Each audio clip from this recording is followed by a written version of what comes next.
I am here with Marco Wilson from the University of Florida, a quarterback who will be in the 2021 NFL Draft. How are you doing today? Doing good. How you doing? I'm good, thank you. So I want to talk a little bit about your pro day, and to say the least, you absolutely killed it. Your numbers were outstanding. A 43 and a half vertical, an 11.4 broad jump. Can you talk about the preparation for that? Were you nervous going into it? And how did you kind of approach that day? I wasn't really nervous. I got a little bit anxious. But I just I knew I trained for this moment. And I knew I just had to perform. The only thing that in my head that I knew I had to make sure I can do was just make sure I can hit all the numbers I need to hit all in one day. Because in training, obviously, we never had to do everything on one day. So that's the only thing I really had to focus on. But I was excited to go into that situation and just handle it how I needed to. Yeah, I actually, I was at pro day around North Jersey area, and the highest broad jump was 10.8. So looking at your numbers, 11.4 is pretty impressive. So you definitely did a very good job. Congratulations on that. Thank you. You're a corner, playing a corner at the University of Florida. Can you talk a little bit about a player that you might model your game after, or somebody that you look up to in the league? I like to watch a lot of Darrelle Revis. That's my favorite corner. I honestly feel like he's the best corner ever. I like to watch him because he's a technician. I like to try to focus on my technique. I love watching his film. Him and Jair Alexander, Denzel Ward, those guys. I like to watch those guys. I just feel like they're really good playing man-to-man coverage, and they make great plays. When you talk about those techniques and man-to-man coverage, can you talk about, as a corner, what you look for on the field to try to improve your technique and get ahead on that coverage one-on-one? Really just a lot has to do with your eyes, having eye discipline, working with your feet, working with your hands. But for the most part, it's a lot about where your eyes are at. And for the people that don't know, who is Marco Wilson? What do you want people to know going into the draft? And can you just talk about your background, your experiences so far leading up to the end of April? I just feel like Marco Wilson. He's just a guy who's ready to compete, and he's ready to just elevate who he is as a person, as a player in any way possible, and just help everyone around him elevate as well. My experiences leading up to the draft have been great. Training out there in Arizona, I was training Exos in Phoenix. It was an amazing time. I made a lot of great friendships out there. And I really appreciate those guys out there. We really pushed each other, training every day. And I feel like that's why I performed so well, and those guys performed out of their mind as well. And I feel like it was all just a real good group effort. And that's why we just were able to go attack our pro days how we needed to. That's awesome. And, you're went to the University of Florida. Not sure if your favorite team is a Florida team, but can you tell me your favorite team growing up in the NFL and why? I don't really have a favorite team, honestly. I would just like to watch certain players. Like I said, like I'd watch Revis, Pat Pete. I would watch as well sometimes, but I didn't really have a favorite team. I just watched my favorite players. And we kind of talked about, the people you look up to in the league. But besides football, is there anybody that motivates you on the outside, things that you want to talk about, or stories that you would like to share to somebody that motivates you? I get motivated a lot by my brother and my dad, but I guess you can tie that with football because they help me a lot, but also because they just teach me a lot of life lessons along with that. I also have a lot of other people who inspire me. My favorite artist is Tyler, the Creator. I feel like I'm very inspired by him because he's a very different guy. He doesn't let that affect him. He doesn't try to follow the crowd and do everything that everybody else is doing. He has no shame on that. It leads to him just being very successful. And I like to look at that because I don't think I'm a person that's like everybody else. I do my own thing. I do different things. And I can't let what other people say or what they're doing affect what I'm trying to do in my life. Absolutely. And you talk about Tyler, the Creator. Now, is he somebody that you listen to before game days? What's kind of your game day prep or any rituals that you have? I listen to him a lot, but I usually don't listen to him on game day. I don't really have many rituals on game day. I usually just relax, listen to music, watch a little bit of film before I go warm up.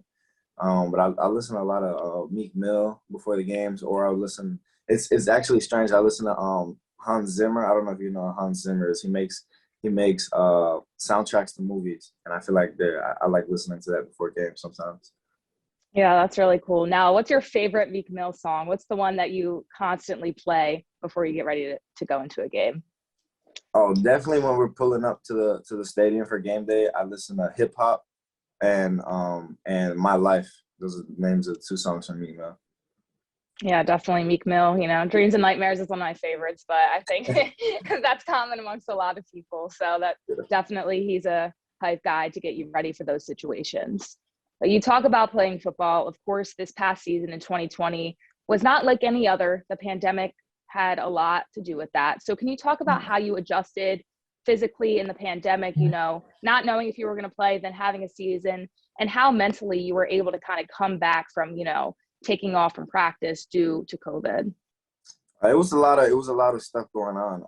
I feel like it was throwing people off because early on in the before the season, people were getting caught up in the talk about is there going to be a season, is there not going to be a season.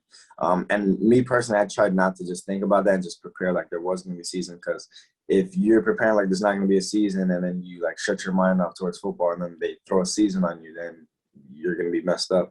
So I tried to just continue just prep like there was going to be a season, continue to attack workouts and study my plays and stuff like that to make sure if I knew that I knew there was no shot that the SEC was going to cancel, because they're just football is just what goes on down in the South. So I just prepared like there was going to be a season, and try not to let all the outside noise affect me.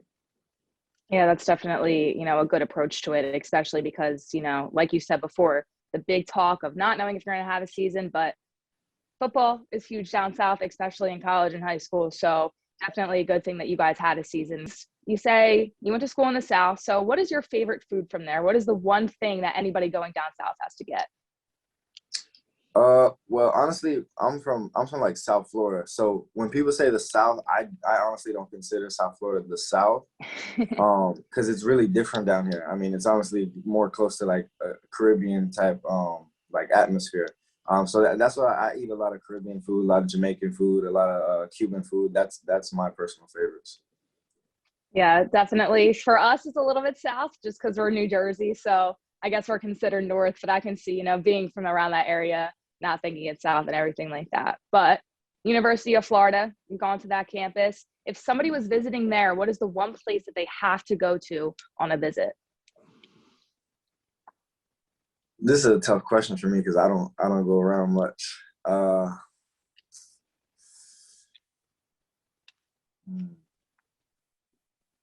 I honestly don't know. I didn't go around much out there, so I couldn't tell you.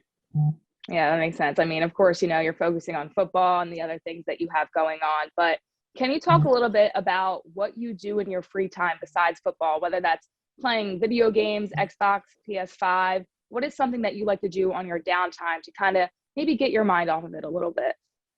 I play a lot of video games. I actually stream video games on Twitch, and I make YouTube videos as well. I feel like that's something that I like to do in my free time. So Xbox or PS5, if you had to pick. Um, I honestly prefer PC. I'm working to get a PC right now.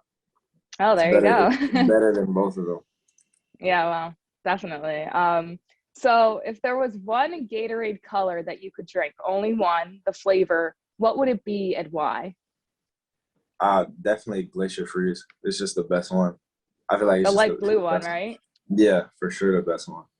Yeah, that's it. We've had some answers. The first two, three interviews we had, it was clear, and that was kind of shocking because I don't feel like that's a popular flavor. It might be for sports though. Oh, that one's actually good, but it only comes in the small ones. It doesn't come in the Hmm. big one. The small one, the clear one's actually really good too.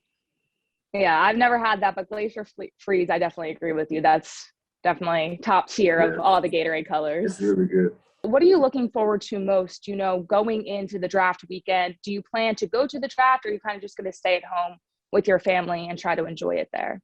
I'll probably just stay home and relax with my family. I feel like that's the best option because you can be more comfortable hanging out with more of your family because you can't bring everybody up there. So that's probably what I'll be doing. And that's awesome. And we're looking forward to it. We look forward to hearing your name call, and we're very, very excited for you. Best of luck on your journey and everything coming ahead. Thank you. I appreciate it.